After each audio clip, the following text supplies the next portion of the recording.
शिवाय ओम नमः शिवाय। हर हर भोले नमः शिवाय ओम नमः शिवाय ओम नमः शिवाय। हर हर भोले नमः शिवाय ओम नमः शिवाय ओम नमः शिवाय।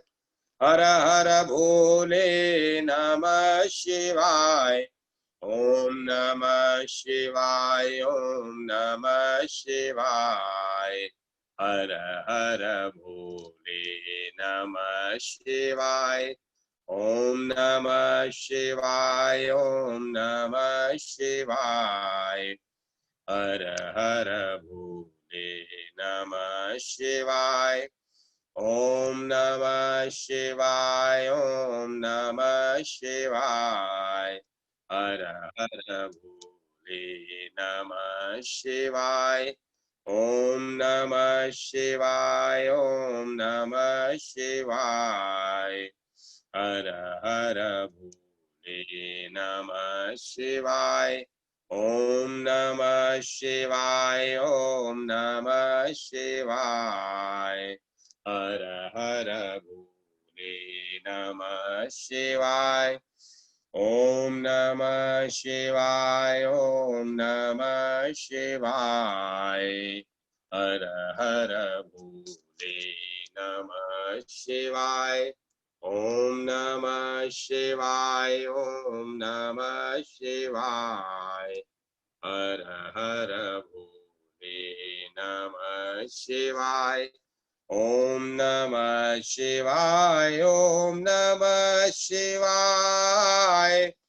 हर हर भोले नमः शिवाय ओम नमः शिवाय ओम नमः शिवाय। हर हर भोले नमः शिवाय ओम नमः शिवाय ओम नमः शिवाय।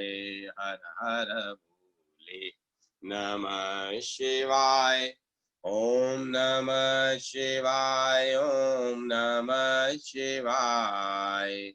हर हर भोले नमः शिवाय ओम नमः शिवाय ओम नमः शिवाय।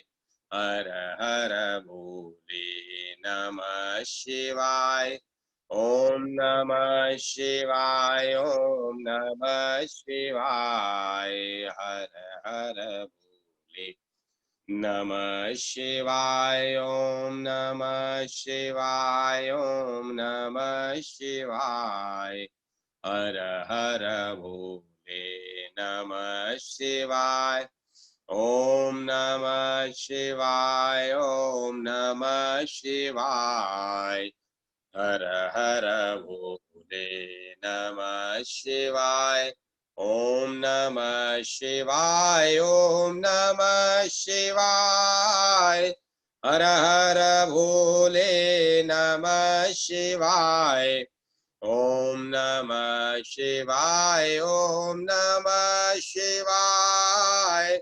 हर हर भोले नमः शिवाय ओम नमः शिवाय ओम नमः शिवाय।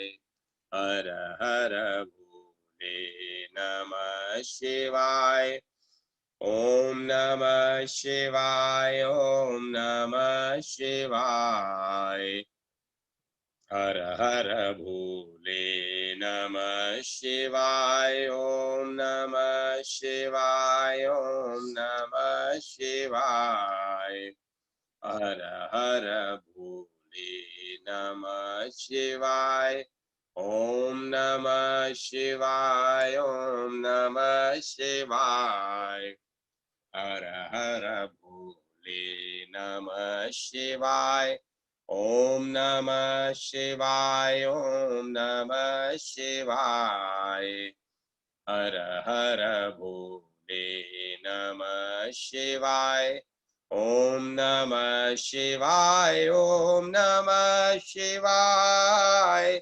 हर हर भोले नमः शिवाय ओम नमः शिवाय ओम नमः शिवाय हर हर भोले नमः शिवाय ओम नमः शिवाय ओम नमः शिवाय हर हर भोले नमः शिवाय ओम नमः शिवाय ओम नमः शिवाय हर हर भोले नमः शिवाय ओम नमः शिवाय ओम नमः शिवाय हर हर भोले नमः शिवाय ओम नमः शिवाय ओम नमः शिवाय हर हर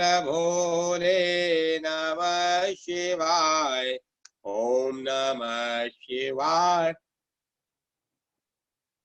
ओम नमः शिवाय हर हर भोले नमः शिवाय ओम नमः शिवाय ओम नमः शिवाय हर हर भोले नमः शिवाय ओम नमः शिवाय ओम नमः शिवाय हर हर भोले नमः शिवाय ओम नमः शिवाय ओम नमः शिवाय हर हर भोले नमः शिवाय ओम नमः शिवाय ओम नमः शिवाय हर हर भोले नमः शिवाय ओम नमः शिवाय ओम नमः शिवाय हर हर भोले नमः शिवाय ओम नमः शिवाय ओम नमः शिवाय हर हर भोले नमः शिवाय ओम नमः शिवाय ओम नमः शिवाय हर हर भोले नमः शिवाय ओम नमः शिवाय ओम नमः शिवाय हर हर भोले नमः शिवाय ओम नमः शिवाय ओम नमः शिवाय हर हर भोले नमः शिवाय ओम नमः शिवाय ओम नमः शिवाय हर हर भोले नमः शिवाय ओम नमः शिवाय ओम नमः शिवाय हर हर भोले नमः शिवाय ओम नमः शिवाय ओम नमः शिवाय हर हर भोले नमः शिवाय ओम नमः शिवाय ओम नमः शिवाय हर हर भोले नमः शिवाय ओम नमः शिवाय ओम नमः शिवाय हर हर भोले नमः शिवाय ओम नमः शिवाय ओम नमः शिवाय हर हर भोले नमः शिवाय ओम नमः शिवाय ओम नमः शिवाय हर हर भोले नमः शिवाय ओम नमः शिवाय ओम नमः शिवाय हर हर भोले नमः शिवाय ओम नमः शिवाय ओम नमः शिवाय हर हर भोले नमः शिवाय ओम नमः शिवाय ओम नमः शिवाय हर हर भोले नमः शिवाय। ओम नमः शिवाय, ओम नमः शिवाय। हर हर भोले नमः शिवाय। ओम नमः शिवाय, ओम नमः शिवाय। हर हर भोले नमः शिवाय। ओम नमः शिवाय, ओम नमः शिवाय। हर हर भोले नमः शिवाय। ओम नमः शिवाय, ओम नमः शिवाय। हर हर भोले नमः शिवाय। ओम नमः शिवाय, ओम नमः शिवाय। हर हर भोले नमः शिवाय। ओम नमः शिवाय, ओम नमः शिवाय। हर हर भोले नमः शिवाय। ओम नमः शिवाय, ओम नमः शिवाय। हर हर भोले नमः शिवाय। ओम नमः शिवाय, ओम नमः शिवाय। हर हर भोले नमः शिवाय। सभी बोलिए। ओम नमः शिवाय, ओम नमः शिवाय। हर हर नमः शिवाय। ओम नमः शिवाय, ओम नमः शिवाय। हर हर भोले नमः शिवाय। ओम नमः शिवाय, ओम नमः शिवाय। हर हर भोले नमः शिवाय। ओम नमः शिवाय, ओम नमः शिवाय। हर हर भोले नमः शिवाय। श्री हरि श्री हरि श्री हरि। भक्त चरितांक। भक्त भुवन सिंह चौहान। ठाकुर भुवन सिंह चौहान जाति के राजपूत थे। महाराणा उदयपुर के दरबारी थे। सालाना 2 लाख का पट्टा था। ये अपनी वीरता के लिए प्रसिद्ध थे। उदयपुर के सामंतों में इनकी बड़ी धाक थी। इतना होने पर भी ये थे परम वैष्णव। श्री कृष्ण की भक्ति से इनका हृदय भरा था। प्रातः काल सूर्योदय से बहुत पहले शैया त्याग कर शोच स्नानादि से निवृत्त हो ये भगवत भजन में लग जाते और दिन के 11 बजे तक अनन्य चित्त से भगवत सेवन में संलग्न रहते। दोपहर को दरबार में जाते, रात को फिर भगवत भजन के लिए बैठ जाते। भुवन सिंह जी भजनानंदी तो थे ही, आपके आचरण भी बड़े ही पवित्र थे। सत्य, दया, प्रेम, उदारता आदि सद्गुण आप में भरे थे। राजाओं में शिकार का व्यसन होता है। वह राजधर्म न होने पर भी कई राजा उसे राजधर्म मान बैठते हैं और गरीब पशु पक्षियों की बड़ी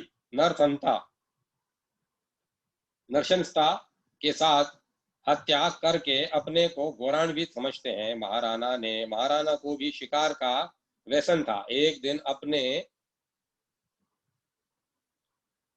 सब सामंतों को साथ लेकर महाराणा शिकार को निकले। बहुत से पशुओं का शिकार किया गया। महाराणा ने एक बहुत सुंदर हरणी को दौड़ते देखा।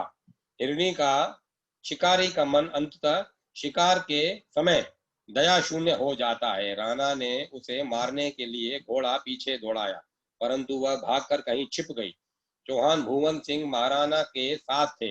महाराणा को थके देखकर और उनका इशारा पाकर भुवन सिंह उस हिरणी की खोज में चले। कुछ दूर जाकर देखा, हिरणी दौड़ते दौड़ते थक कर एक पेड़ की आड़ में छिपी पड़ी खड़ी है। डर के मारे उसका बदन कांप रहा है। जीवन से निराश थी होकर वह बड़े ही करुणापूर्ण नेत्रों से मानो जीवन भिक्षा मांग रही है, परंतु भुवन सिंह को उसकी इस स्थिति को समझने के लिए अवकाश कहाँ था। वे तो उस समय शिकार के नशे में पागल थे। तत्काल ही उन्होंने अपनी विषैली तलवार निकाली और लपक कर चट हिरणी के 2 टुकड़े कर डाले। मृगी कट कर गिर पड़ी, साथ ही उसके पेट का बच्चा भी कट गया। क्षण मात्र में वह अपने बच्चे के साथ ही परलोक को सिधार गई। मरते समय उसने बड़े ही करुण नेत्रों से भुवन सिंह की ओर देखा था।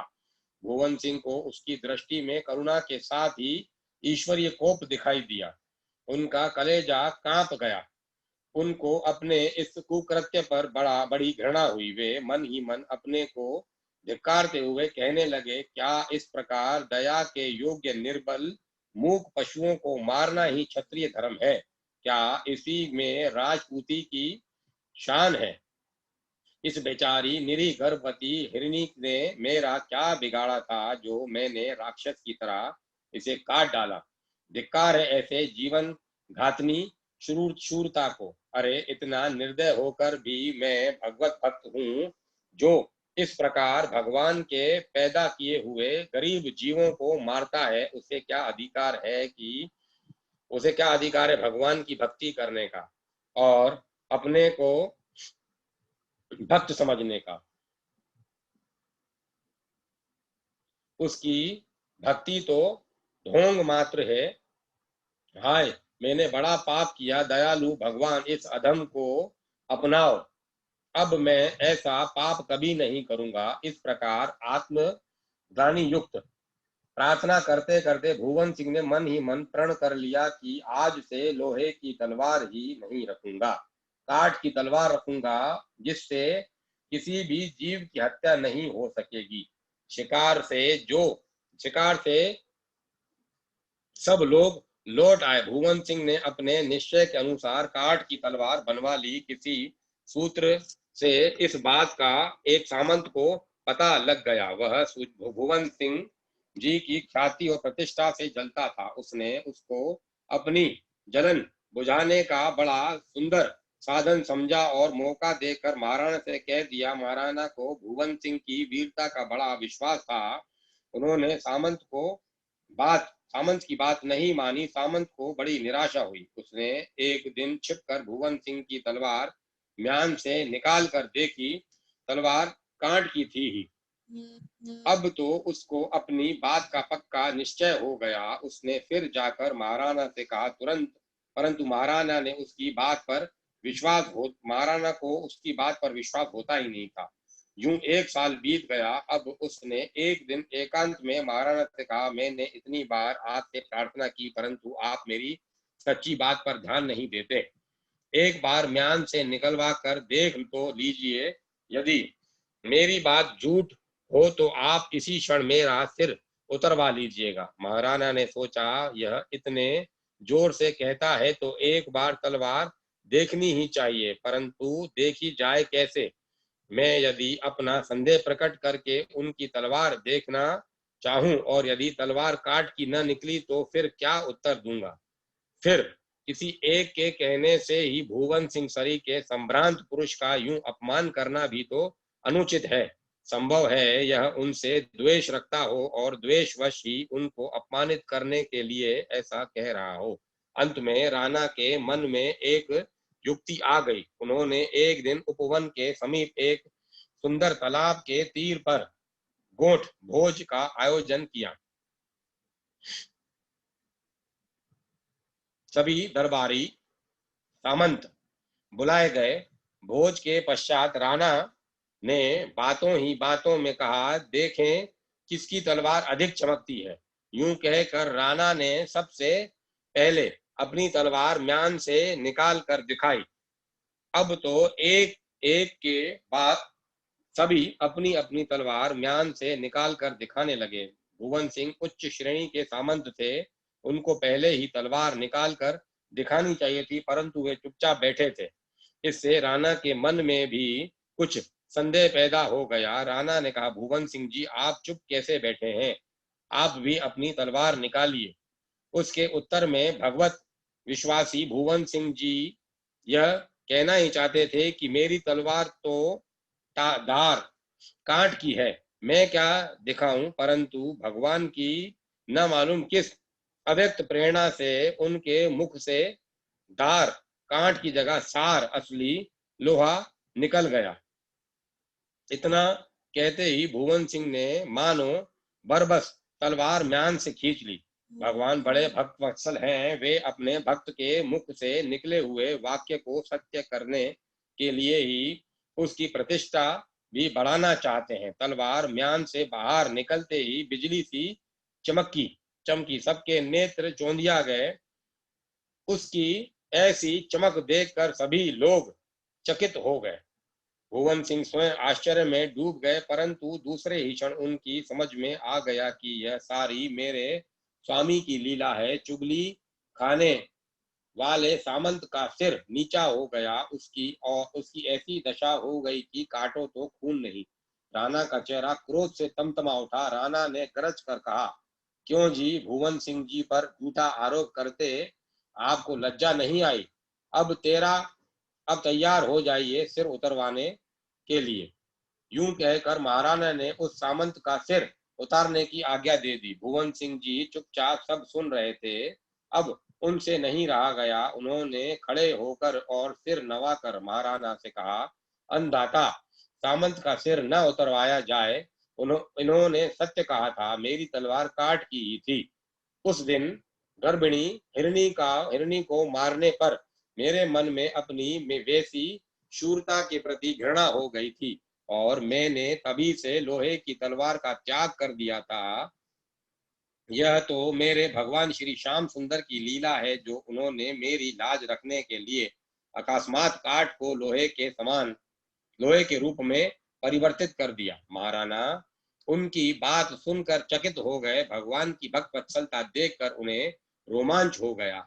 राणा ने सामंत को छोड़ने की आज्ञा देकर कहा, भुवन सिंह जी, आज मैं आप सभी के भक्त के दर्शन करके कृतार्थ हो गया। दर्शन तो रोज ही करता था, परंतु आपका महत्व मैंने आज जाना। अब आपको मेरे दरबार में नहीं आना पड़ेगा। अब तो आप उन महान राज राजेश्वर के दरबार में हाजिरी दीजिए। मैं खुद ही आपके चरणों में हाजिर हुआ करूंगा। आप धन्य हैं। आज से आपकी जागीर 2 के बदले 4 लाख की हुई। भुवन सिंह जी ने कहा, महाराज, मुझे दूनी जागीर नहीं चाहिए। आप भी कृपा करके अब शिकार खेलना छोड़ दीजिए और श्री भगवान का स्मरण कीजिए। आपने मुझे दरबार से अलग करके बड़ी ही कृपा की है। मैं सदा आपका कृतज्ञ रहूंगा। कोट गोठ में उपस्थित सभी सामंत हर्ष गदगद हो गए। सबने एक स्वर से भगवान और भक्त का जय जयकार किया। भक्त अंगद सिंह। बहुत पहले की बात है। भारतवर्ष की पुण्य भूमि में सेनगढ़ नाम की एक राजधानी थी। वहां पर दीन सलाह सिंह नाम के एक राजा राज्य करते थे। उनके भतीजे का नाम था अंगद सिंह, जो एक अत्यंत सुंदर, बलिष्ठ और पराक्रमी नवयुवक थे। इन गुणों के कारण अंगद सिंह जी को राजा बड़े प्यार की दृष्टि से देखा करते थे और अंगद सिंह जी भी अपने चाचा की भलाई के लिए प्राणों तक की बाजी लगाने को सदा तैयार रहते थे। परंतु जहां अंगद सिंह में इतने गुण विद्यमान थे, वहीं उनमें एक बड़ा भारी दोष भी था। वे बड़े ही विषयासक्त थे तथा अपना सारा समय खेल तमाशे और आमोद प्रमोद में ही बिताना चाहते थे। देव योग से उनका विवाह एक अत्यंत सद्गुणवती, सुशीला, सती, साध्वी और हरि भक्ति परायण स्त्री के साथ हो गया। वह प्रतिक्षण अपने पतिदेव की चित्रवतियों को भगवत विमुखी बनने के लिए प्रयत्न करती रहती थी तथा पति सेवा के अतिरिक्त उसे जो कुछ भी समय मिलता था, वह सब वृंदावन विहारी श्री कृष्ण की पूजा तथा उनके गुणानुवाद को सुनने सुनाने में ही व्यतीत होता था। इस प्रकार यद्यपि उन दोनों पति पत्नी के विचारों में आकाश पाताल का अंतर था, तथापि पतिव्रता पत्नी की सुशीलता और उसके सुमधुर स्वभाव के कारण अंगद सिंह जी को अभी भी उस पर रुष्ट होने का मौका नहीं मिलता था, कभी भी उस पर रुष्ट होने का मौका नहीं मिलता था, बल्कि वे उसकी प्रत्येक बात को बड़े आदर और सम्मान के साथ सुना करते थे। संयोगवश एक दिन अंगद सिंह कहीं बाहर गए थे। जब वे घर लौटे तब उन्होंने देखा कि आंगन में एक फर्श पर सुंदर सिंहासन बिछा हुआ है। उस पर उनके शीतकेश वृद्ध तपस्वी ऋषि कल्प महात्मा विराजमान है और उनकी धर्म पत्नी अपने दोनों हाथों को जोड़े हुए उनके सामने बैठकर कौतूहल और प्रेम के साथ भगवत कथा सुनने में तल्लीन है। अंगद सिंह जी को इन सब बातों में रुचि तो थी ही नहीं। वे इस दृश्य को देखकर झल्ला उठे और गुरुदेव को बिना प्रणाम किए ही बकचक करते हुए किसी दूसरे काम में जा लगे। अंगद सिंह जी के इस अविनय और अनीतिपूर्ण व्यवहार को देखकर भी क्षमाशील और मान अपमान को समान समझने वाले गुरुदेव को कोई क्रोध तो नहीं आया, परंतु उन्होंने सोचा कि इस प्रकार हरि कथा का अपमान नितांत अनुचित है, इसीलिए वे वहां से उठकर चल दिए। अंगद सिंह जी की धर्मपत्नी ने प्रार्थना की, परंतु उन्होंने एक भी नहीं सुनी। उसके कहने पर रुकना उचित नहीं समझा। इस पर अंगद सिंह जी की धर्मशिला पत्नी को बड़ा परिताप हुआ। वे मूर्छित होकर गिर पड़ी। जब उसे कुछ होश आया तब उसे अपने पतिदेव को सामने खड़े देखा। देखते ही वह उनके चरणों से लिपट गई और आंसुओं की अविरल धारा बहाते हुए उसने रुद्र कंठ से कहा, प्राणनाथ, आज आपने क्या किया?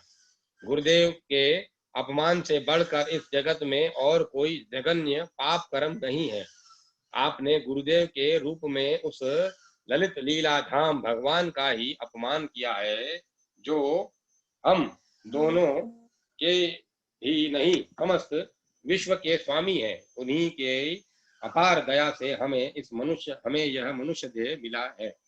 अतः जीवन धन अपने इस भयानक अपराध के लिए हृदय में पश्चाताप कीजिए और शीघ्र ही गुरुदेव के घर जाकर उनके श्री चरणों में साष्टांग प्रणाम करके क्षमा मांगिए और नाथ, आज के इस पाप कर्म के प्रायश्चित स्वरूप यह प्रतिज्ञा कीजिए कि आज से आपके द्वारा गुरुदेव का ही नहीं किसी भी साधु संत का अपमान नहीं होगा।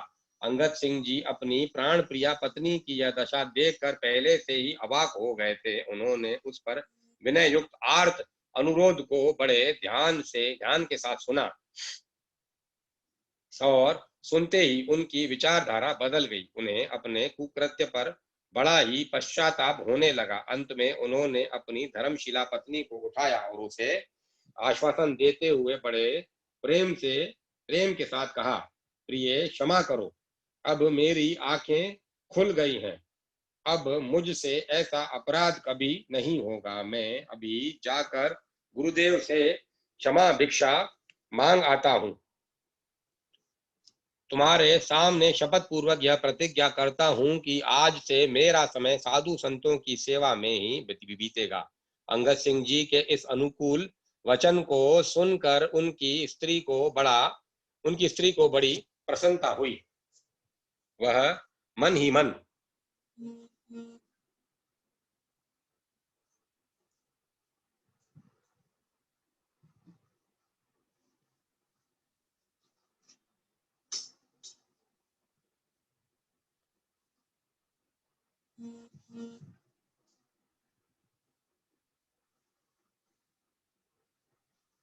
मन ही मन भगवान की इस अपार अनुकंपा के लिए कृतज्ञता प्रकाश करने लगी। अंगद सिंह जी गुरुदेव के घर गए और उनको प्रसन्न करके घर ले आए। वे तो पहले भी प्रसन्न थे। अंगद सिंह जी का मन बदलने के लिए वे कृपापूर्ण कोप करके चले गए थे। अंगद सिंह जी की स्त्री के आनंद का अब पार नहीं रहा। वह इस वह जिस बात के लिए प्रतिपल भगवान से प्रार्थना किया करती थी, वही सब प्रकार के से पूर्ण हो गई। उसने अपनी तरसती हुई आंखों से देखा कि उसके प्राणनाथ अब उसके साथ ही अपना सारा समय सत्संग तथा भगवान के चिंतन में व्यतीत करने लगे। फलतः उनकी बुद्धि भी गंगा जल के समान विमल और विवेकशिला बन गई, यहाँ तक कि वे भगवान श्री कृष्ण के दर्शनार्थ उसी प्रकार व्याकुल हो उठे जैसे प्रचंड ग्रीष्म ऋतु का एक थका और प्यासा पथिक केवल घूंट भर पानी के लिए बेचैन हो उठता है। किंतु भगवान भी तो बड़े लीला में है। वे अपने भक्तों को पहले परीक्षा अग्नि में खूब तपा लेने के बाद तब कहीं अपना दर्शन देते हैं। अतः कुछ काल के बाद अंगद सिंह जी के भगवत प्रेम की परीक्षा का समय आया। तत्कालीन सम्राट ने उनके चचा राजा दीन सलाह सिंह पर चढ़ाई करने की आज्ञा दे दी।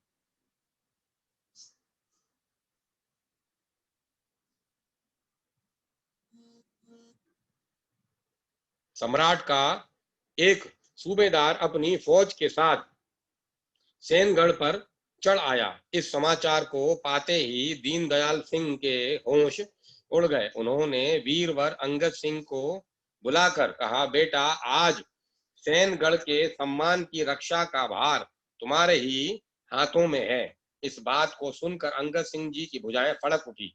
उन्होंने चचा के चरणों में प्रणाम किया और अपनी वीरोक्ति द्वारा चचा के हृदय में ढांढस बांधकर वे अपने चुने हुए सिपाहियों के साथ युद्ध क्षेत्र में आ डटे।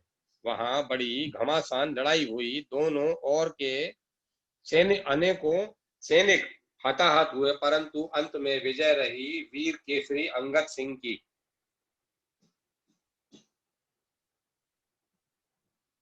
उन्होंने अपनी तलवार से सूबेदार का सिर काट लिया। सिर काटते ही उनके हाथ में सूबेदार का मुकुट आ गया। उसमें उन्होंने देखा कि अनेकों बहुमूल्य हीरे जड़े हुए थे। उसमें एक अनमोल हीरा भी था। उसको देखते ही अंगद सिंह ने निकाल लिया और उसे हाथ में लेकर सोचा कि यह अनमोल हीरा तो भगवान श्री जगन्नाथ के ही रत्नहार में शोभा पाने के योग्य है। तत्पश्चात वे अपने बचे हुए बहादुर सिपाहियों के साथ घर लौटे। सूबेदार का मुकुट राजा के हवाले किया, किंतु उन्होंने उस अनमोल हीरे को भगवान जगन्नाथ की जी के लिए अपने पास रख लिया। कुछ समय के पश्चात इस बात की खबर किसी प्रकार राजा को लग गई कि वे उस हीरे की अत्यधिक प्रशंसा सुनकर लोभ में पड़ गए।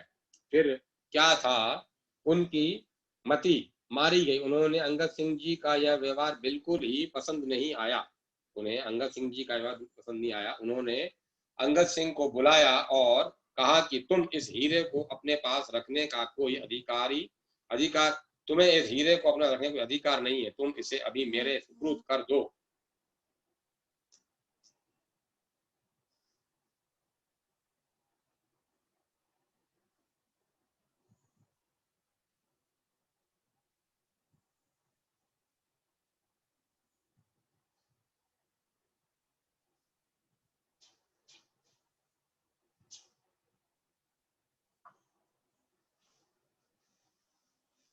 इस पर अंगद सिंह ने सिर हिलाकर उत्तर दिया, चचा जी, उस रत्न को मैं किसी प्रकार आपको नहीं दे सकता। उसके योग्य आप बिल्कुल नहीं है। उसको तो मैं भगवान जगन्नाथ जी के सुभग और सुंदर रत्नहार में ही गुथवाऊंगा। यह सुनना था कि दीन सलाह सिंह की त्योरियां बदल गई। वे क्रोध से तमतमा उठे। उन्होंने बड़े कड़े स्वर में कहा, ऐसी दृष्टा, यदि तुमने उस हीरे को मेरे हवाले नहीं कर दिया और मेरी इस अवज्ञा के लिए तुमने मुझसे माफी नहीं मांगी तो मैं जल्दी ही इसका मजा तुम्हें चखाऊंगा। अंगद सिंह ने इसका उत्तर विनय पूर्वक किंतु दृढ़ भाव से दिया। उन्होंने कहा, आपकी जैसी इच्छा, परंतु इस हीरे को तो जीते जी मैं आपको नहीं दे सकता। यह तो जिसकी वस्तु है उसे समर्पित की जा चुकी है। अब उस पर मेरा कोई अधिकार नहीं है। यह कहकर अंगद सिंह लापरवाही के साथ वहां से उठ गए। राजा दीन सलाह सिंह भला उस पराक्रमशील तेजस्वी नवयुवक का क्या कर सकते थे। वे अपना सा मुंह लेकर ताकते रहे। इसके बाद राजा दीन सलाह सिंह ने सोचा कि बिना किसी छल छदम का सहारा लिए अंगद सिंह के समर्थ हाथों से उस जवार की प्राप्ति कठिन है।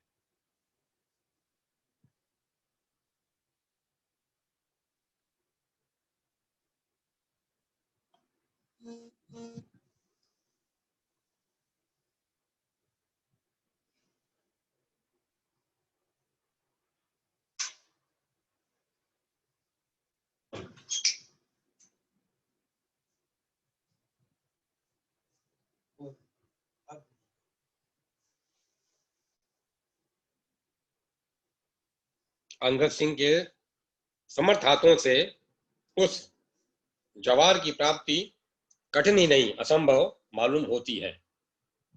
निदान उन्होंने छल कपट लोभ लालच तथा डांट डपट के द्वारा किसी के बहकावे में डालकर उससे अंगद सिंह के भोजन में विष मिलवा दिया। सबसे पहले उन्होंने बड़े प्रेम के साथ अपने इष्ट देव को भोज्य पदार्थों का भोग लगाया। तदंतर भोजन करने के लिए तैयार हुए। इतने में भोजन बनाने वाले की बुद्धि पलटी और उसने दौड़कर उनको बता दिया कि इसमें विष है, आप न खाएं। पर अंगद सिंह को इस बात से कोई भय नहीं लगा। उन्होंने बड़े विश्वास के साथ स्वाभाविक ढंग से कहा, जो कुछ भी हो, मैं विष के भय से भगवान के समर्पित हुए प्रसाद का त्याग नहीं कर सकता। वस्तुतः अब यह प्रसाद विष में नहीं रह गया है, अब तो यह अमृत है। यह कहकर जबरदस्ती उस थाल को छीन वे एक बंद कमरे में बड़े चाव से उस सारे के सारे महाप्रसाद को पा गए। परंतु भगवान की कृपा से उस विषमय भोजन का कोई असर अंगद सिंह के शरीर पर नहीं पड़ा, क्योंकि हरि प्रसाद हो जाने के बाद वह विषमय भोजन रहा ही कहाँ, बल्कि उस महाप्रसाद के तो उल्टे अंगद सिंह के शरीर के रहे सहे रोग भी सदा के लिए दूर हो गए।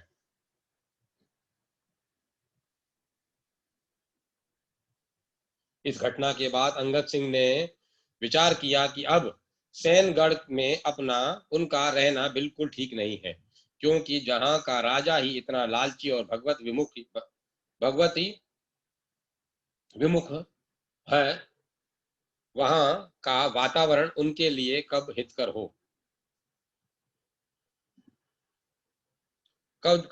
हो सकता है। बस उन्होंने पुरी में ही जाकर भगवान जगन्नाथ जी को वह महार्घ हीरा समर्पित करने का निश्चय कर लिया। अकस्मात एक दिन वे अपने निश्चयानुसार घर से निकल भी पड़े, किंतु अभी वे घर से 2-3 कोस से अधिक नहीं गए होंगे कि राजा दीन सलाह सिंह के कानों में यह भनक पड़ गई।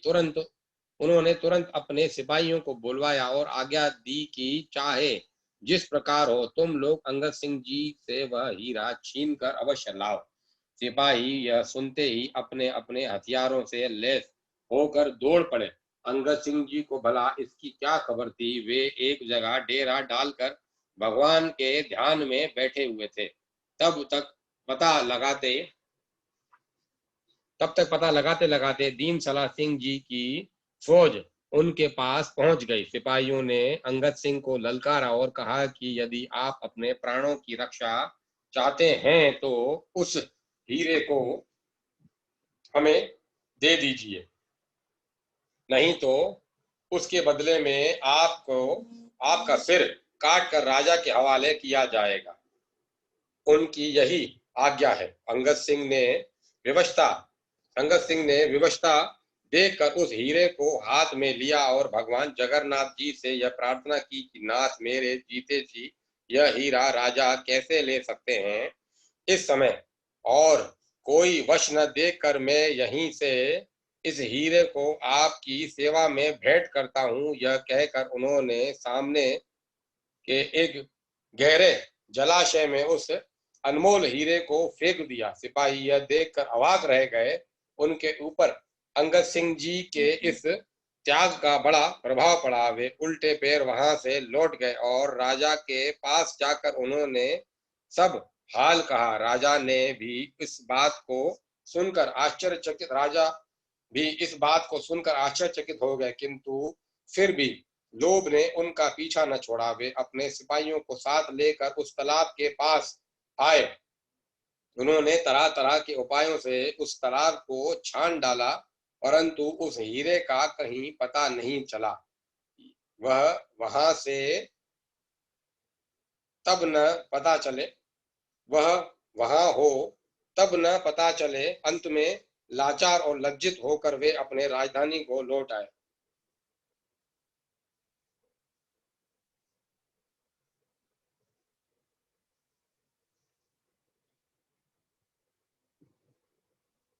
इधर उसी रात को भगवान ने स्वप्न में अपने परम प्रिय भक्त अंगद सिंह जी से कहा, प्यारे अंगद, तुमने विवश होकर जिस अनमोल रत्न को मेरे लिए उस गहरे जलाशय में फेंका था, उसको मैंने इतनी दूरी से ही स्वीकार कर लिया। इस समय वह हीरा तुम्हारे इच्छानुसार मेरे रत्नहार में सुशोभित हो रहा है। तुम जल्दी ही नीलांचल पर पहुंचो और मेरा प्रत्यक्ष दर्शन करके अपनी मनोकामना पूरी करो।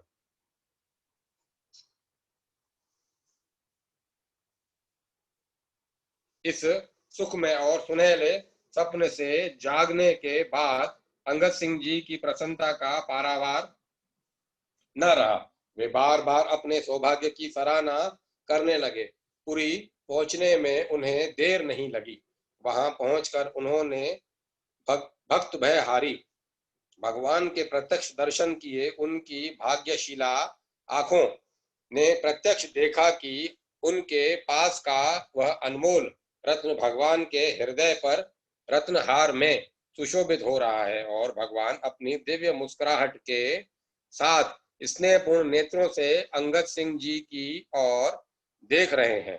अंगद सिंह जी ने भी आंखें फाड़ फाड़ कर भगवान की उस रूप माधुरी का पान किया और षोडश उपचार से उनकी पूजा तथा प्रार्थना की। इसके बाद तो पुरी के कण कण में उनकी इतनी ममता हो गई कि उन्होंने सदा उसी की पवित्र गोद में रहने का विचार कर लिया। वहीं रहकर वे विद्या अभ्यास तथा साधु संतों की सेवा करने लगे और पिछली सारी घटनाओं को भूल से गए। कुछ दिनों के अनंतर इन सारी बातों का पता दीन सला सिंह को चल गया। फिर तो वे बड़े ही विस्मय में पड़कर अपनी करनी पर लज्जित हो गए। उन्होंने सोचा कि मेरे ही कारण महात्मा अंगद सिंह जी को इतना कष्ट उठाने पड़े।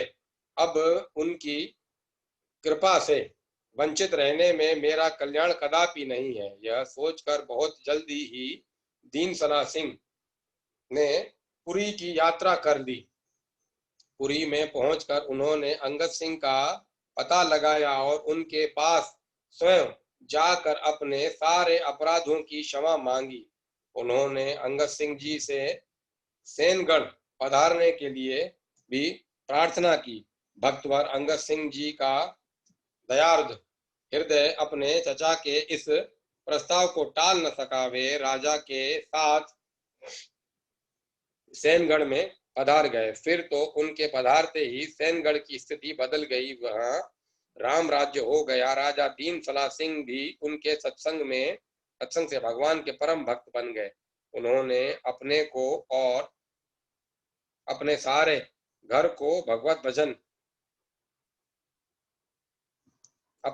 घर को भक्तराज अंगद सिंह जी के हवाले कर दिया और स्वयं साधु संतों की सेवा तथा अपनी प्रजा को भगवान के विविध विग्रह मानकर उनकी भलाई के कार्यों में संलग्न रहने लगे। उनकी दिनचर्या ही बदल गई। भक्त राव जगत सिंह जी जोधपुर में तहसील जैतारण में बलुंदा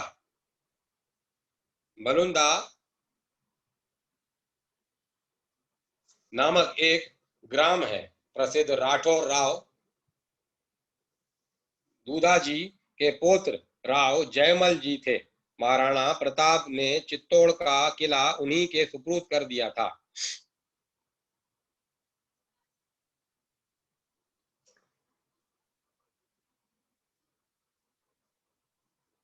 इन राव जयमल सिंह जी के भाई राव चांदा सिंह जी ने बलौंदा ग्राम बसाया था और इसी को अपनी स्वतंत्र रियासत बनाया था। इनके पुत्र राव रामदास जी हुए और इन्हीं रामदास जी के पुत्र थे भक्त राव श्री जगत सिंह जी। राव जगत सिंह जी जोधपुर के प्रथम राजा महाराजा जसवंत सिंह जी को अपना पूर्वज मानते थे। जगत सिंह जी परम वैष्णव भक्त थे। ये राजसी ठाट छोड़कर सदा साधु वृत्ति में रहा करते थे। सदैव भगवान श्री श्याम जी बलुंदा में गढ़ के अंदर श्री मंदिर के ठाकुर जी की सेवा में रहते। स्वयं अपने सिर पर उठाकर तालाब या बावलियों से सेवा के लिए जल का कलसा लाते। मेवाड़ में श्री रूप चतुर्भुज भगवान का मंदिर इन्होंने ही बनवाया था और उसकी सेवा पूजा के लिए डिबड़ी नामक एक गांव अपने पट्टे में से अर्पण किया था, जो अब तक है। इन्हीं श्री चतुर्भुज जी के पुजारी प्रसिद्ध श्री देवाजी थे, जिनके लिए भगवत विग्रह के बाल सफेद हो गए थे।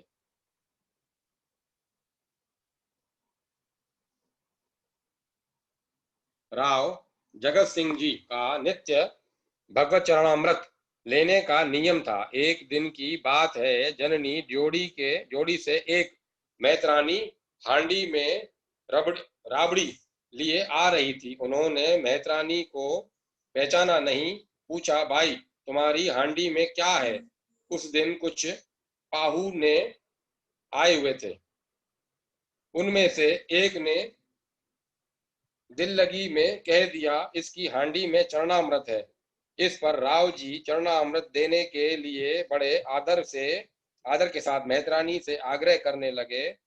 उसने हाथ जोड़कर कहा, मैं भंगिन हूँ, हांडी में राबड़ी है, चरणामृत नहीं है। पर ये कहते रहे, भाई इसमें चरणामृत है, तू मुझे पिलाती क्यों नहीं है? आखिर राव जी ने हांडी का मुंह खुलवाया, देखा तो भगवान का चरणोदक भरा है, उस पर पवित्र तुलसी दल तैर रहा है। अब तो उन पाहुनों को बड़ी लज्जा हुई। उन्होंने अपना अपराध माना और वे क्षमा प्रार्थना करने लगे। राव जगत सिंह जी प्रसिद्ध मेतणी भक्तिमती मीराबाई के भतीजे लगते थे और इन्हीं के उपदेश से इनमें दृढ़ भक्ति के संस्कार आए थे।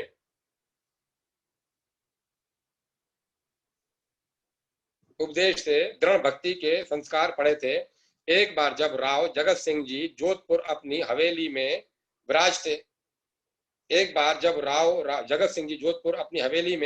विराजते थे, लगातार 7 दिनों तक वर्षा होती रही। सूर्य भगवान के दर्शन दुर्लभ हो गए। जोधपुर में ऐसे बहुत से नर नारी थे जो सूर्य के दर्शन करने पर भोजन करते थे। घनघोर घटाओं में जब सूर्य भगवान के शीघ्र उदय होने की आशा नहीं रही, तब शहर के लोगों ने महाराजा जोधपुर से प्रार्थना की कि आप भी हमारे सूर्य हैं, आप हाथी पर सवार होकर सबको दर्शन दे दें ताकि हम लोग भोजन कर सकें। जोधपुर नरेश स्वयं व्रत के पक्के थे। उन्होंने कहा कि और लोग तो मेरे दर्शन करके भोजन कर लेंगे, परंतु मैं किसके दर्शन करके भोजन करूंगा?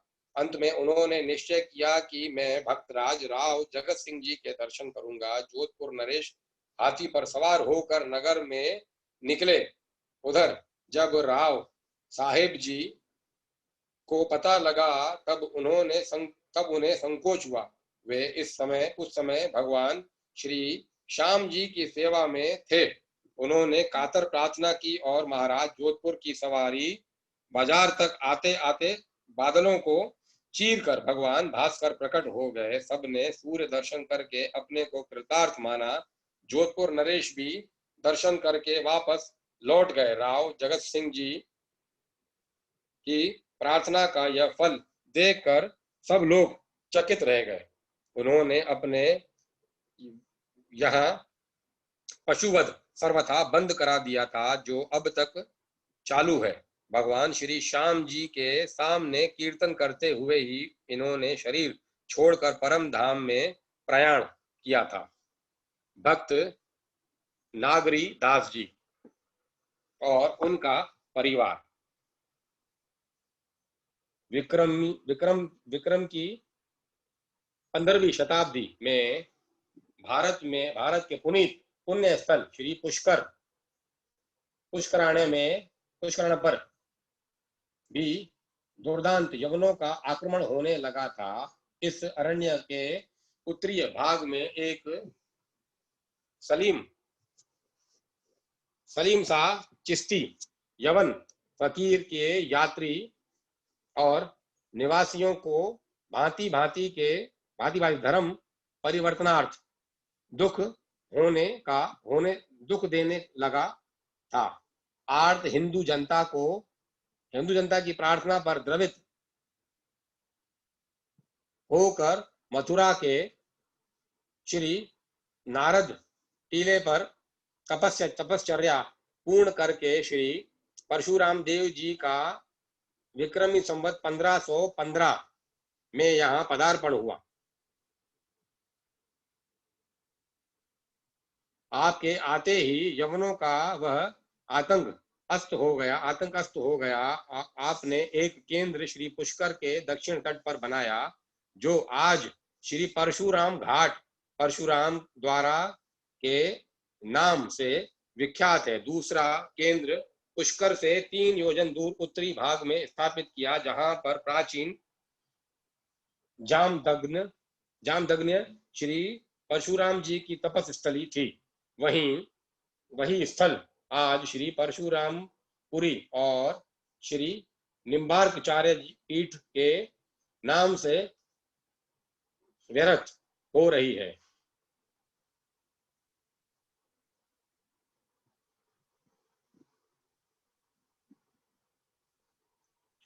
व्यर्थ हो रहा है। वातावरण शांत होते ही जनता का आवागमन शांतिपूर्वक होने लगा। सन्निकटवर्ती भाटी और राठौर नरेश भी पीठ की उन्नति के प्रयत्न करने लगे। इस प्रकार लगभग 125 वर्ष व्यतीत हो गए। आचार्य श्री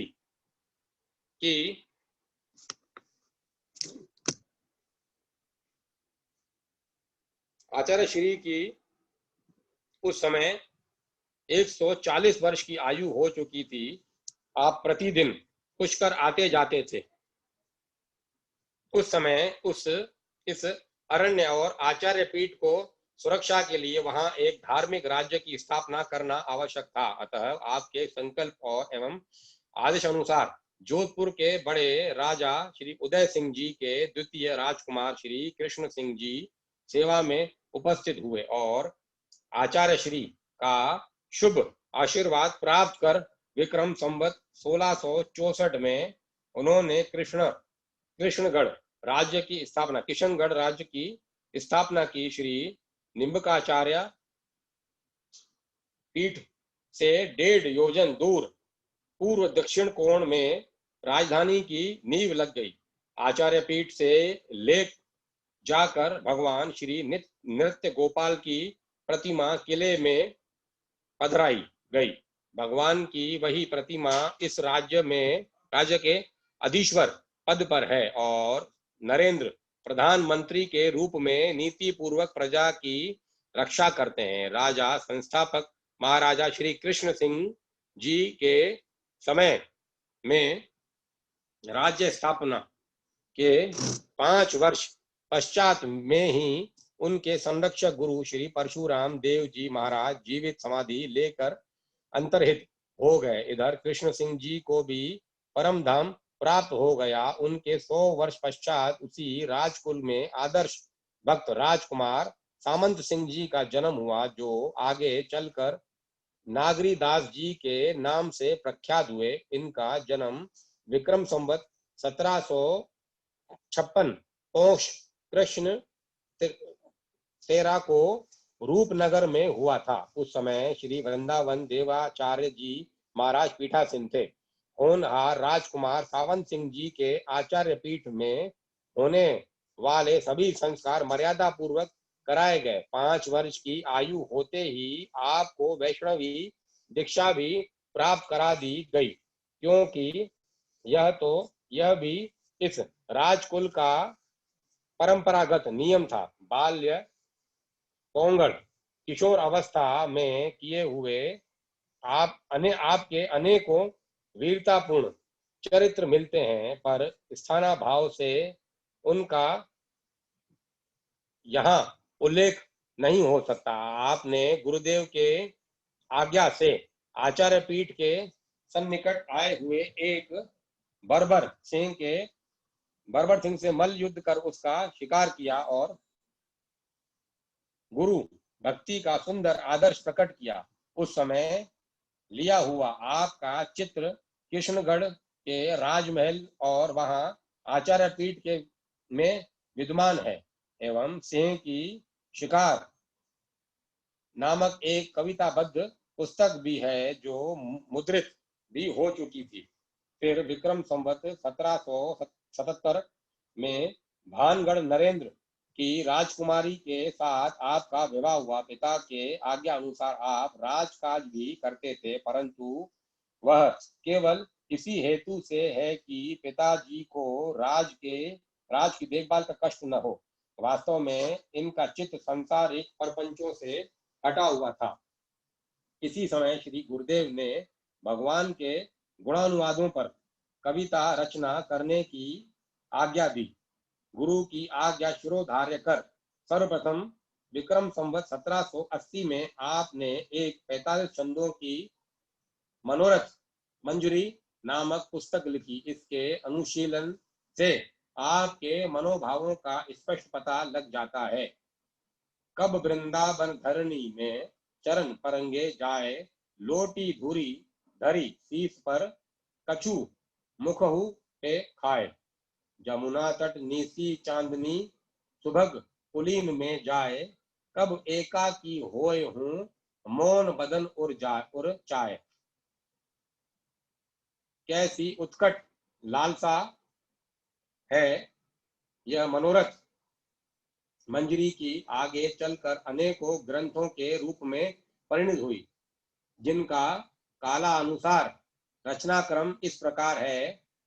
मनोरथ मंजरी 1780, रसिक रत्नावली 1782, विहार चंद्रिका 1788, निकुंज विलास ब्रज यात्रा भक्ति सार 1794, पारायण्य विधि प्रकाश कली वैराग्य वलरी 1799,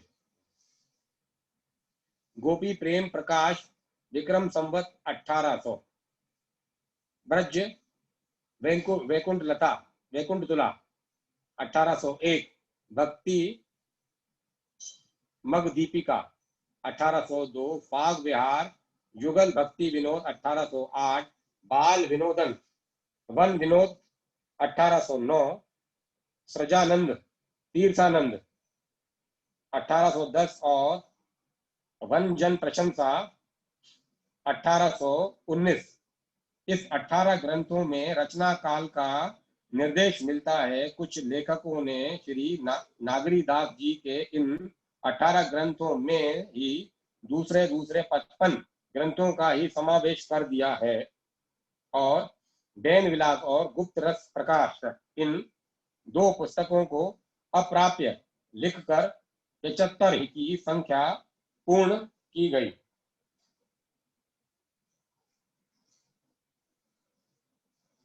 संख्या पूर्ण की है। परंतु ऐसा माना जाता है कि इन नागरीदास जी से पूर्व भी 3 नागरीदास नाम के कवि और हो चुके हैं। इन सबकी रचनाओं में कौन रचना कौन से नागरीदास की है, इसका निर्णय करना बहुत कठिन है, परंतु इनके समय के मिलने वाले उपरोक्त 18 ग्रंथ निश्चित रूप से इन्हीं नागरीदास जी के हैं। विक्रम संवत 1805 में आपके पिता श्री राज सिंह जी का स्वर्गवास हुआ, अतः बाध्य होकर आपको राज्यासन ग्रहण करना पड़ा। फिर विक्रम संवत 1808 में आपने लंबी तीर्थ यात्रा करने को प्रस्थान किया। छोटे बड़े रमे तीर्थों की यात्रा करते हुए श्री वृंदावन मथुरा की यात्रा करके आपने श्री गोवर्धन राधा कुंड में स्नान किया और वहां पर अपने परमाचार्य श्री निवासाचार्य जी की बैठक के दर्शन कर रात्रि को वहीं निवास किया। उस समय वंशीदास जी वहां के पुजारी थे, जो श्री रूप रसिक जी के पदों का सुंदर कीर्तन किया करते थे। श्री नागरीदास को उनके पद बड़े अच्छे लगते थे। आनंदाहत में समय का भान ही नहीं रहता था। 4 जाम बितई निशा बंसीदास निकेत, रूप रसिक रस कीर्तन भयो प्रेम को खेत। ये रूप रसिक जी 35वें श्री निम्बकाचार्य श्री हरि व्यास देवाचार्य जी के शिष्य थे। श्री नागरीदास जी की कविता में इन्हीं दोनों महानुभवों की सरणी मिलती है। यद्यपि तीर्थ यात्रा से आप राजधानी में लौटे, तथापि यहाँ आते ही आपके चित्त में वैराग्य ने तीव्र धारण कर लिया, वैराग्य ने तीव्रता धारण कर ली।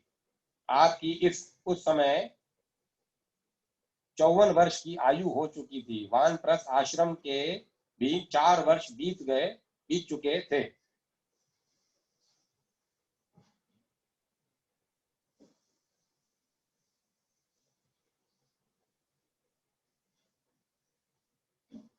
यद्यपि राजगद्दी पर बैठे केवल 5 ही वर्ष हुए थे, फिर भी जिसका चित्त भगवान ब्रजेंद्र नंदन की रूप माधुरी में लग गया, वह फिर इधर कैसे लग सकता था। आपकी वृंदावन वास की उत्कट लालसा दिन रात बढ़ने लगी। आपने उसकी शीघ्र पूर्ति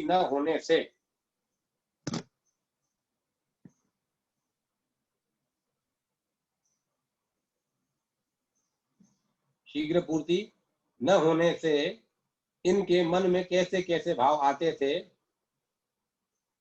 सो देखिए। ब्रज में हैं कड़क दिन बीते दिए ले खोए, अब के बढ़त ही वह अब के कब होए।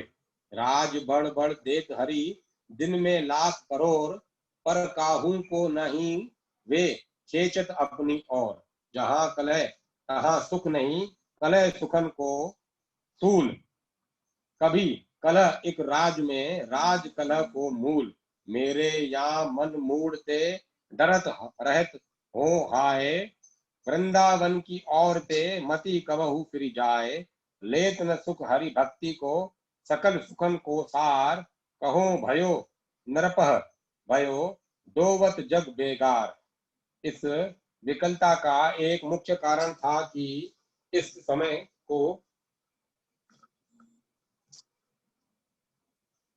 तो चाहे किसी भी कारण से हो, मेरा मन श्री धाम में लग रहा है, पर मन बड़ा चंचल है, ऐसा न हो कि कहीं यह दूसरी ओर लग जाए। अतः वे चाहते थे कि जितनी शीघ्रता हो सके अब श्री धाम को चल देना चाहिए।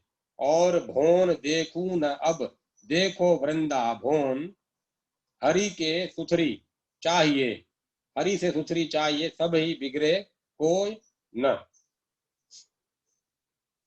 इस विकलता में ही 3-4 वर्ष व्यतीत हो गए। अब आपने विरक्त वेश लेने का निश्चय कर लिया। अब यह विचार उत्पन्न हुआ कि विरक्त वेश किससे लें, क्योंकि उस समय आपके दीक्षा गुरु श्री वृंदावन देव जी तो धराधाम पर थे नहीं।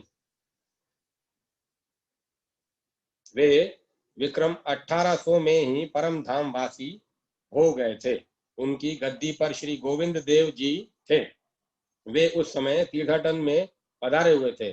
उन आचार्य श्री के अधिकारी श्री मोहन देव जी बड़े उच्च कोटि के संत थे। वे उस समय ब्रजधाम में रहते थे। उनको यह चिंता लगी हुई थी कि मनुष्य सिर ऋण जन्म्यो तब को, देव पितर ऋषि भूतन सबको, हरि को अनन्य शरण सब होए, छूटे ऋण संदेह न कोय। कब भगवान श्री मुकुंद के अनन्य शरण होकर मैं समस्त ऋणों से मुक्त हूँ। ये सब कुछ छोड़कर केवल प्रेम भक्ति के भिखारी थे। केहू करे विष्णु सेव, केहू पूजे देवी देव, केहू चाहे मुक्ति, केहू उदर निवासना, आठों सिद्धि नवों निधि चाहत अनंत जन, केहू चाहे पुत्र, केहू निर्घट नासना। मेरे वे ही देव संत उज्जवल तिलक कीन्हे, भीने रस उज्जवल ओ जुगल उपासना, नागर निहोरी करी जोरी, मांगी तिन पे ते देहूं प्रेम भक्ति और छुड़ावे विष बासना। अतः आपने तुलसी गोपी चंदन धारी प्रसिद्ध सनक संप्रदायवर्ती युगल मूर्ति श्री राधा कृष्ण उपासक और एवं श्री मुकुंद तथा गोपाल अष्टाक्षर मंत्र के उपदेष्टा श्री मोहन देव जी से विरक्त वेश लेने का निश्चय करके विक्रम संवत 1814 अश्वनी शुक्ला 10 को अपने राजकुमार श्री सरदार सिंह जी को राजगद्दी पर बैठाकर शुभ एकादशी के दिन वृंदावन को प्रस्थान कर दिया। वह उनका आदर्श प्रस्थान था। वृंदावन पहुंचकर उन्हीं श्री मोहन देव जी से यमुना तट पर आपने विरक्त वेश लिया। उस समय का चित्र कृष्णगढ़ के खजाने में तथा आचार्य पीठ पर भी विद्यमान है। पहले के पदों में आपने धाम और गुरुदेव की एक श्री वृंदावन नाम से वंदना की है, किंतु विरक्त वेश लेने के पश्चात श्री मोहन गुरु बंदो इस प्रकार से की हुई वंदना के आपके पद उपलब्ध होते हैं। ये पहले वृंदावन जाते तब उन्हें बड़े नरेश मानकर कोई संत इनसे मिलने में संकोच करते थे, किंतु अब तो नागरीदास का नाम सुनते ही संतों के झुंड आने लगे।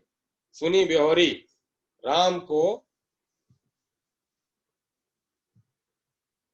ठाड़े दूर उदास, देही मिले भरी नैन सुनी नाम नागरीदास। श्री वृंदावन में समागत संतों के समानार्थ आपने एक आश्रम और एक क्षेत्र स्थापित किया, जो आजकल नागरीदास जी का घोर और नागरीदास जी के क्षेत्र के नाम से नागरीदास जी के का घेरा और नागरीदास जी के क्षेत्र के नाम से विख्यात है। यह क्षेत्र उनके परम धाम वास होने के पश्चात भी 175 वर्षों तक चलता रहा। आपने जो उपासना गृह बनाकर उसमें श्री नगरी विहारी ठाकुर की प्रतिष्ठा करवाई थी, वह मंदिर वृंदावन में श्री नागरीदास जी की कुंज के नाम से प्रसिद्ध है। सेवा कुंज दान गली के छोर पर ही है। उसकी सेवा पूजादि की व्यवस्था आचार्य पीठ की ओर से चलती है।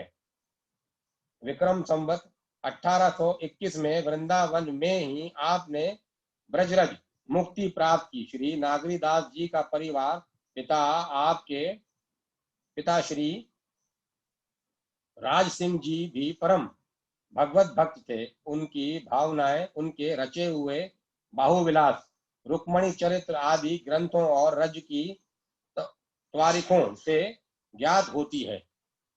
माता जन्मदात्री माता के शांत होने पर उनके पिता श्री राज सिंह जी ने दूसरा विवाह लावणी जयपुर नरेश आनंद राम जी की राजकुमारी श्री ब्रज कुमारी जी से किया।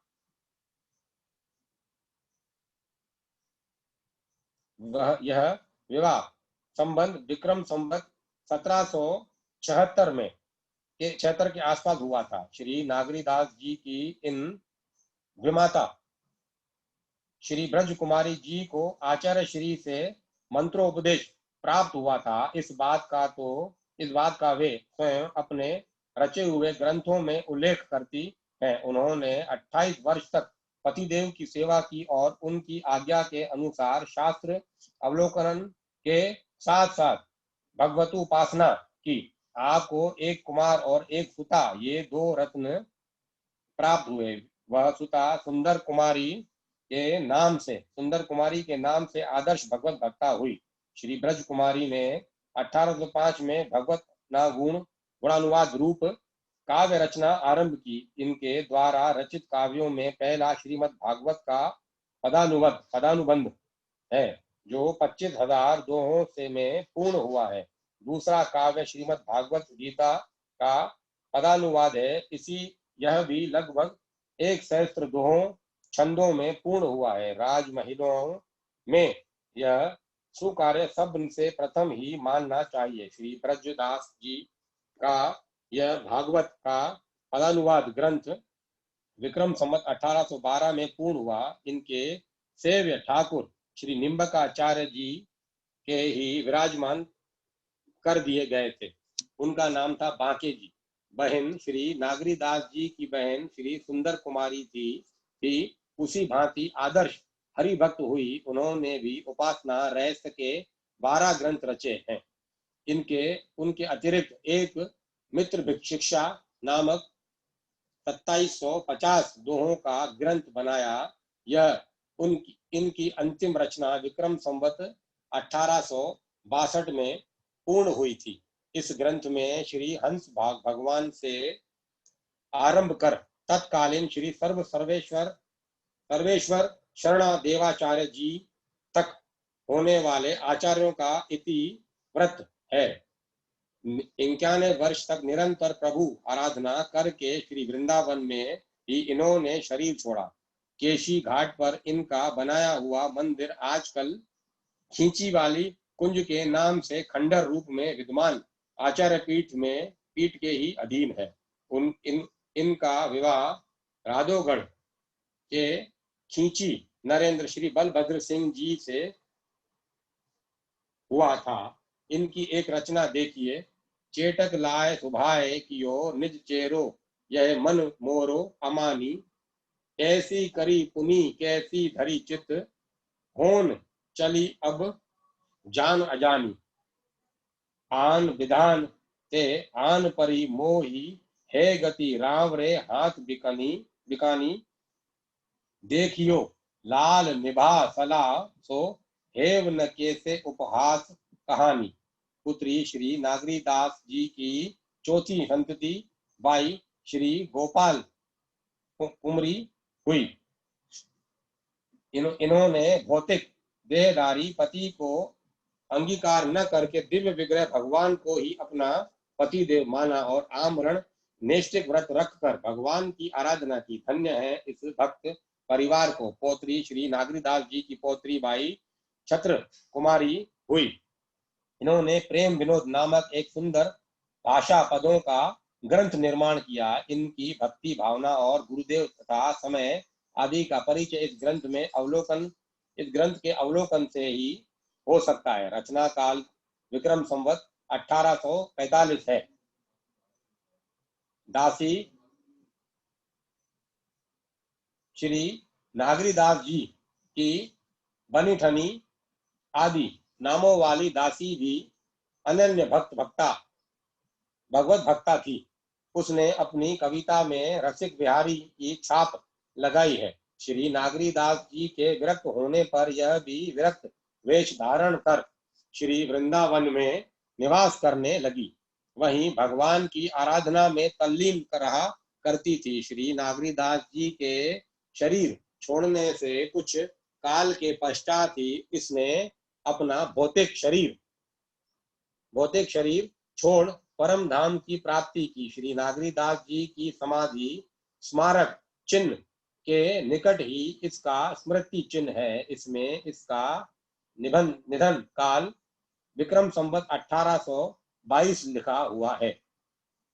सन्निकटवर्ती श्री नागरीदास जी के जितने भी सन्निकटवर्ती थे प्राय सभी भक्त और कवि थे। आनंद घन आपके घनिष्ठों में थे जो एक महाकवि भक्त हो गए हैं। इस भक्त परिवार के इतिवृत्त संबंधी विषयों पर यहाँ स्थाना भाव से अत्यंत ही सूक्ष्म प्रकाश डालकर इतना ही कह देना पर्याप्त समझते हैं कि जैसे एक चंदन का वृक्ष समस्त वनस्थ तरुवरों को सुरभित कर देता है, वैसे ही इस भक्त परिकर ने इस प्रांत के प्रत्येक परिवार को भक्ति रस का आस्वादन कराकर सबके मानस मंदिरों में प्रकाश का विस्तार कर दिया।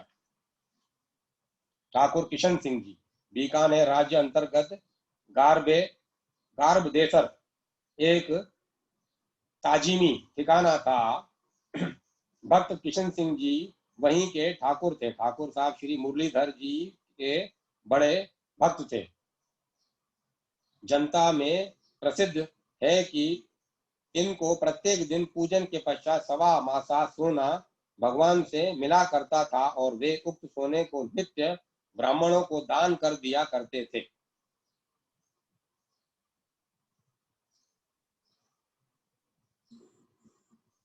अगावधी मूर्ति के अधोष्टर पर सोने का चिन्ह है। एक दिन ठकुरानी साहब ने हट करके सोना अपने पास रख लिया था। उसके बाद मूर्ति द्वारा सोना प्राप्त नहीं हुआ। ऐसी ही अनेक बातें उनके संबंध में जनता द्वारा सुनने में आती हैं। उनमें से कुछ का पाठकों का परिचय कराया जाता है। संभव यह आजकल के वैज्ञानिक विद्वान इन बातों पर विश्वास न करें, परंतु जो भगवान के भक्त हैं उनके हृदय में इनका अक्षर अक्षर प्रेम और भक्ति का उद्रेक उत्पन्न किए बिना न रहेगा, क्योंकि भगवत प्रभाव की ये बातें जितनी भक्त लोग समझते हैं उतनी और कोई नहीं।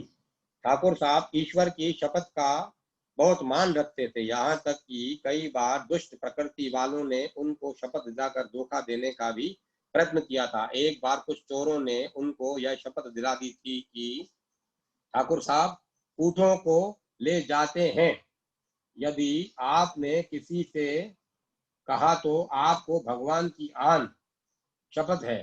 ठाकुर साहब ने किसी से नहीं कहा, परंतु चोर ऊँटों को तमाम रात दौड़ाकर सवेरे वापस उसी गांव के पास आ गए। प्रातःकाल चोरों ने पूछा, यह कौन सा गांव है? लोगों द्वारा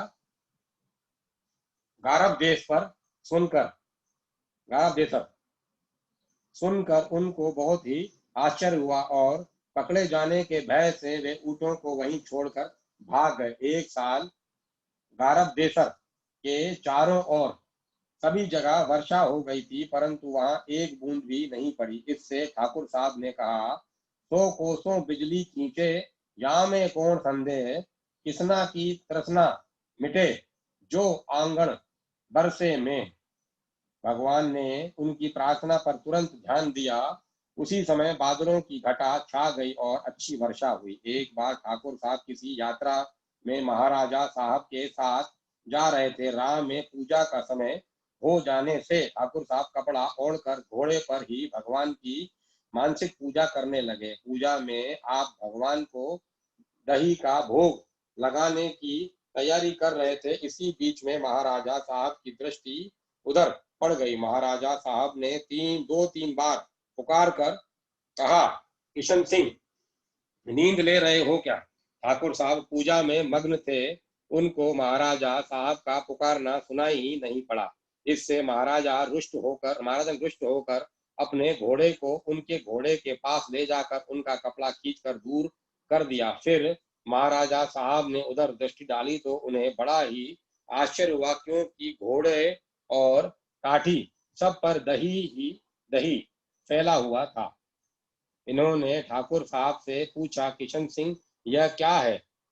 कुछ समय तो ठाकुर साहब चुप रहे, परंतु महाराजा साहब के अधिक आग्रह करने पर उन्होंने स्पष्ट बता दिया कि महाराज, मैं मानसिक पूजन में भगवान को दही का भोग लगा रहा था, पर आपके वस्त्र खींचने से मैं चौंक उठा। अकस्मात हिल जाने से मेरा मानस दही गिर गया। वही दही भगवान की लीला से प्रत्यक्ष हो गया मालूम होता है। यह सुनकर महाराज साहब ने गदगद होकर उनसे कहा, आप घर चले जाएं और भगवान का भजन करें। एक बार सरकारी बकाया देने में देरी होने से इन पर महाराजा साहब ने रुष्ट होकर कहा, किशन सिंह यह ठीक नहीं है, समय पर सरकारी लगान जमा हो जाना चाहिए। ठाकुर साहब के मुंह से निकल गया, दिवाली तक ठहरिए, आपके रुपए जमा करके ही मैं दिवाली का पूजन करूंगा। यूं कहकर ठाकुर साहब घर लौट आए, परंतु समय पर रुपए इकट्ठे न हो सके। ठीक दिवाली को संध्या तक उन्होंने इधर उधर से जुटाकर रुपए एकत्र किए। पूजन करने का समय हो जाने से भीतर से आदमी बुलाने आया, पर ये बिना ही पूजन किए रुपए लेकर घोड़े पर सवार हो गए और सुबह तक 8 मील चलकर बीकानेर पहुंचे। महल में उनको देखते ही महाराजा साहब ने उनसे पूछा, किशन सिंह तुम कल ही जाने वाले थे ना, यह क्या बात है, गए कैसे नहीं? रात को तुम्हारी तबीयत तो नहीं बिगड़ गई? महाराजा साहब की बातें सुनकर ठाकुर साहब ने कहा, अन्नदाता जी, मैं तो अभी अभी रुपए जमा देने के लिए सीधा गांव से चला आ रहा हूं। मैं कल यहाँ था ही नहीं। आपको किसी दूसरे की बात का ध्यान रह गया होगा। यह सुनकर महाराजा साहब ने कहा, तुम क्या कहते हो? अभी रुपए जमा कराने आए हो? रुपए तो तुमने कल ही जमा करा दिए थे। ठाकुर साहब ने जवाब दिया, नहीं अन्नदाता, मैं तो कल गांव में ही था। आप यह क्या फरमाते हैं? अंत में महाराजा साहब ने रोकड़ में जमा किए हुए रुपए और उनके हस्ताक्षर दिखाए। उनको देखते ही ठाकुर साहब की आंखें प्रेमाश्रुओं से भर गई और उनके मुंह से केवल इतना ही निकला, हाँ, हस्ताक्षर तो मेरे जैसे ही हैं। ठाकुर साहब अब अपने भगवान की लीला को समझकर गदगद हो गए। बीकानेर नरेश भी भक्त की महिमा को, भगवान की भक्त वत्सलता देखकर मुग्ध हो गए। ठाकुर साहब ने लौटकर भगवान मुरलीधर जी का मंदिर बनवाया, जो अभी तक उनकी कीर्ति को बढ़ा रहा है। भक्त रामदास। अब मैं कथा वहीं विराम देता हूँ, कल यहाँ से शुरू करूंगा। ओम नमः शिवाय, ओम नमः शिवाय, हर हर भोले नमः शिवाय, ओम नमः शिवाय, ओम नमः शिवाय, हर हर भोले नमः शिवाय, ओम नमः शिवाय, ओम नमः शिवाय, हर हर भोले नमः शिवाय, ओम नमः शिवाय, ओम नमः शिवाय, हर हर भोले नमः शिवाय, ओम नमः शिवाय, ओम नमः शिवाय, हर हर भोले नमः शिवाय, ओम नमः शिवाय, ओम नमः शिवाय, हर हर भोले नमः शिवाय, ओम नमः शिवाय, ओम नमः शिवाय, हर हर भोले नमः शिवाय, ओम नमः शिवाय, ओम नमः शिवाय, हर हर भोले नमः शिवाय, ओम नमः शिवाय, ओम नमः शिवाय, हर हर भोले नमः शिवाय। हर हर भोले नमः शिवाय। हर हर भोले नमः शिवाय।